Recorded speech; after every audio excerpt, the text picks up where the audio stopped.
Hello, Enders. It's me, your host. This isn't a writing prompt video. We'll get into that.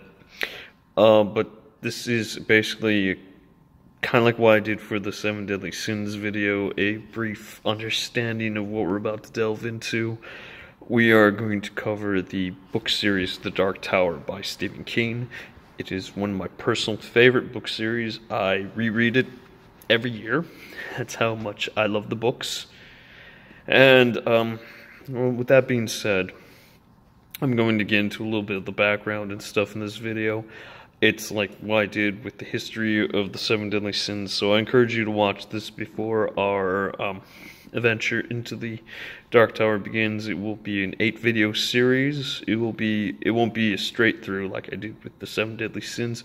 No, what it's going to be is every Thursday after this video there will be a brand new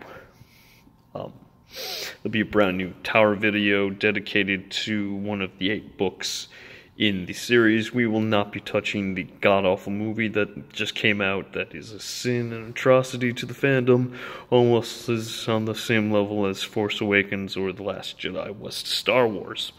Now, The Dark Tower is, again, Stephen King's maximum opus, his mega saga. It connects certain books into the world. Now, King said it was inspired by Robert Browning's epic poem, Childe Roland to the Dark Tower Came, which came out in 1855. That being said, Roland and the Dark Tower have been mentioned more times than just in Robert Browning's book and the 8-book saga by Stephen King. Actually, the earliest reference to a knight named Roland in Dark Tower was Edmund in King Lear. That's Act 3, Scene 4. When he's Tom Bedlam, he rants and raves about Childe Roland to the Dark Tower Came. And for those of you who don't know what child means, it's Old English. It means knight, vassal, a squire. And in 1890, if I remember correctly, a Scottish writer by Joseph Jacobs wrote the Ballad of Burd Ellen, which talks about a knight child, Roland, to a place known as the Dark Tower to save his sister Ellen. And then finally, in 1982, you have the first of the 8 books, The Gunslinger, which followed by The Drawing of 3, The Wasteland, Wizard and Glass, Wolves of the Kala, The Song of Susanna, The Dark Tower itself. Wind of the Keyhole came out in 2012, which fits between books 4, Wizard and Glass, and book 5, Wolves of the Kala. There's also a short story in the Everything Eventual cycle called The Little Sisters of Eloria. We may or may not be touching on that in the video series that is upcoming.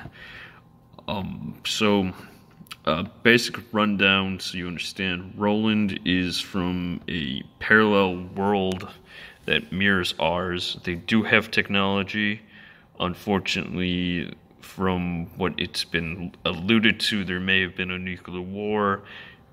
Technology is a rarity, and once it goes out, there's nobody who knows how to fix it, so when it goes out, it's done.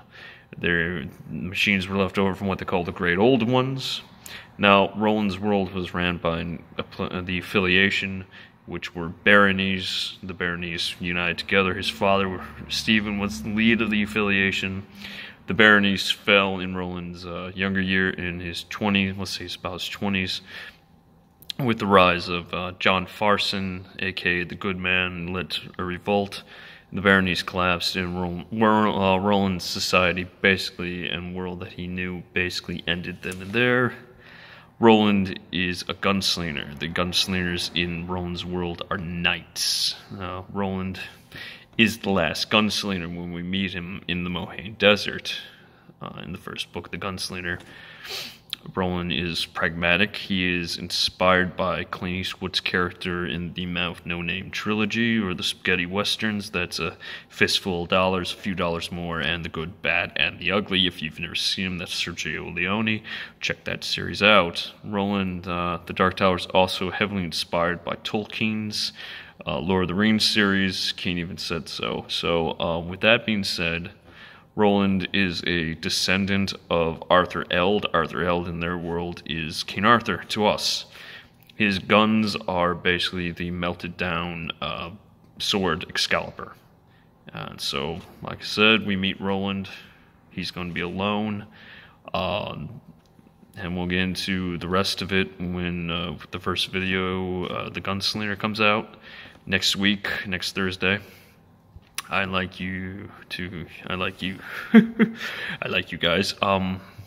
But I'm glad you have time to listen to me rant and rave about some of the back stuff, so I can streamline the other videos and try not to make them as long, because let's face it, I don't want another 15-minute video to get to the prompt point, or else nobody's gonna, some of you guys are gonna lose attention spans and everything. And now I'm just rambling. Stephen King has called it his greatest work. The opening lines to The Gunslinger, which we'll talk in the video, are his favorite opening lines. And, well, for me, I got the first 4 books on audio as a graduation gift from high school in my first year into college. My mom got them for me. I listened to them straight through, all 4 books straight through. I loved them. I was kind of disappointed no other books had come out until I went to the bookstore with my friend the very next day and found out they had announced books 5, 6, and 7 were coming out. I got very excited, bought them right away, listened to them, loved the way the series ended, and like I said, I re-listened to them yearly. So I'm going to share my passion for the books in the 8 videos coming up. And that's my special announcement about the Dark Tower. So, come with me through the door into Roland's world, and hopefully you guys will ride on it. Hopefully you guys will find it as interesting and love it as I will. I'm going to warn you now, during the 8 videos, there will be massive spoilers. So if you've never read the book series, want to read the book series, know nothing about the book series, you may want to avoid the 8 video series I'm about to put out on the books. So that's it for now, guys. Starting next week, next Thursday, look for the first video of the Dark Tower series, The Gunslinger, and all the others to follow. Alright guys, thank you.